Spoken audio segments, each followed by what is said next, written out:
अब देखिए इधर नीचे में क्या है, नीचे दिए गए कथन सत्य या असत्य कारण के साथ अपने उत्तर दीजिए।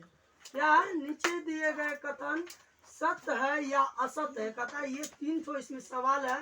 कहता है ये तीनों सवाल में से कौन सा सवाल सत्य है और कौन सा सवाल असत्य है, कारण के साथ अपने उत्तर दीजिए। अब कहता है नंबर 1 में, नंबर 1 का देखिए इसमें क्या है।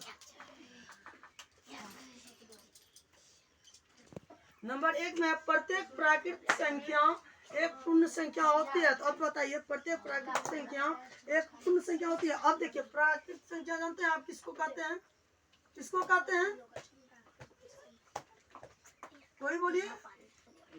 गिनती की संख्या को प्राकृतिक संख्या कहते हैं। जैसे में क्या होता है 1 2 3 4 5 इसी तरह होता है। और पूर्ण संख्या किसे कहते हैं, पूर्ण संख्या किसे कहते हैं, वह संख्या जिसमें 2 से पूरा भाग। पूर्ण संख्या शून्य से शुरू होने वाली संख्या को क्या कहते हैं, पूर्ण संख्या कहते हैं। तो शून्य से शुरू होने वाली 0 1 2 3 4 5 इस तरह से होता है, इस तरह से होता है ना।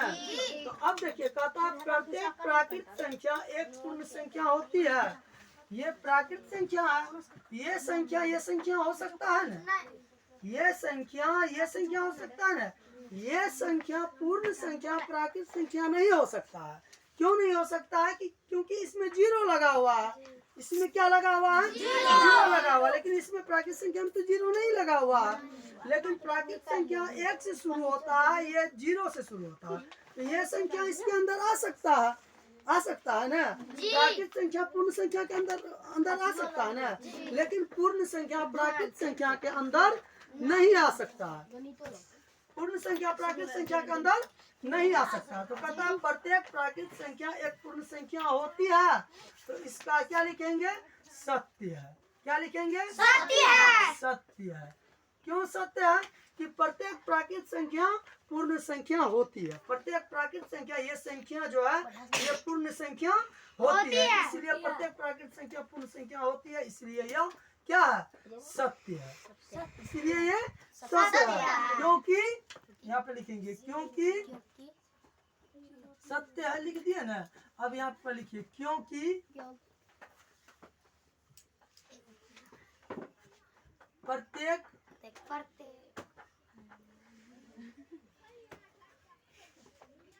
प्राकृतिक संख्या पूर्ण संख्या के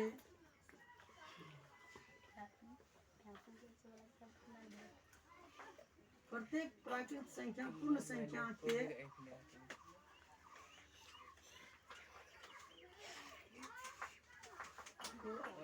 अंदर ही आते हैं।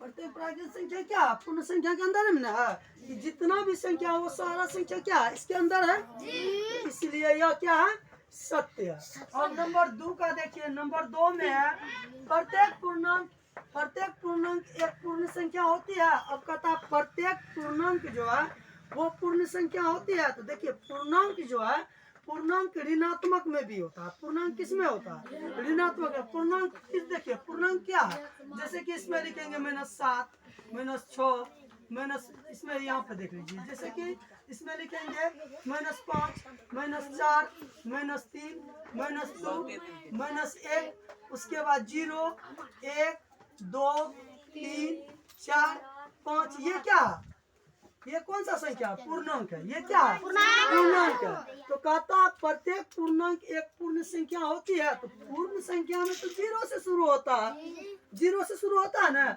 माइनस वाला आता है पूर्ण संख्या में। पूर्ण संख्या में ऐसा होता है कि -1 -2 -3 -4 -5 ऐसा तो नहीं होता। ऋणात्मक संख्या पूर्णांक में नहीं आता है। पूर्णांक में कहते सॉरी, पूर्ण संख्या में, ऋणात्मक संख्या पूर्ण संख्या में नहीं आता है। तो इसलिए यहाँ पे लिखा हुआ प्रत्येक पूर्णांक एक पूर्ण संख्या होती है। तो यहाँ लिखेंगे प्रत्येक पूर्णांक, ये सबसे पहले सत्य असत्य मांगता है ना। तो इसमें लिख दीजिए असत्य। क्या लिखना है, असत्य।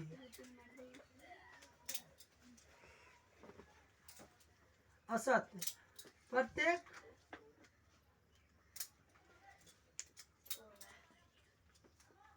पूर्णांक पूर्ण संख्या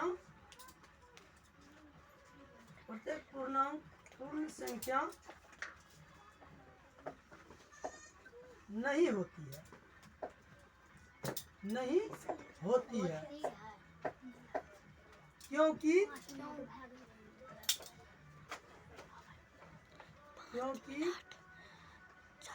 पूर्णांक में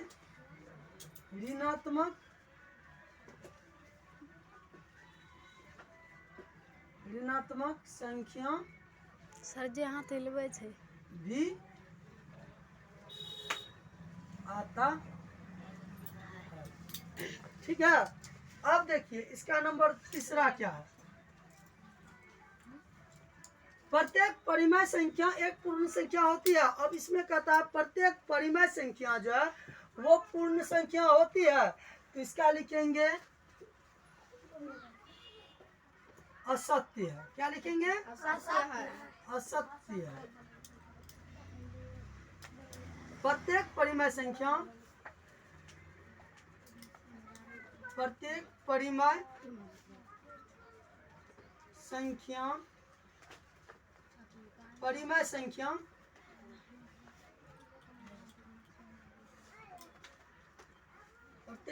संख्या पूर्ण संख्या नहीं हो सकती है। प्रत्येक परिमेय संख्या पूर्ण संख्या नहीं हो सकती है। समझ लीजिए फिर से। कहता है प्रत्येक प्राकृत संख्या एक पूर्ण संख्या होती है। तो प्राकृत संख्या में 1 2 3 4 से लेकर अनंत तक होता है। पूर्ण संख्या में 0 से शुरू होता है। 0 से शुरू होने वाली संख्या को पूर्ण संख्या कहते हैं। इसीलिए सत्य है, क्योंकि प्रत्येक प्राकृत संख्या पूर्ण संख्या के अंदर ही आता है।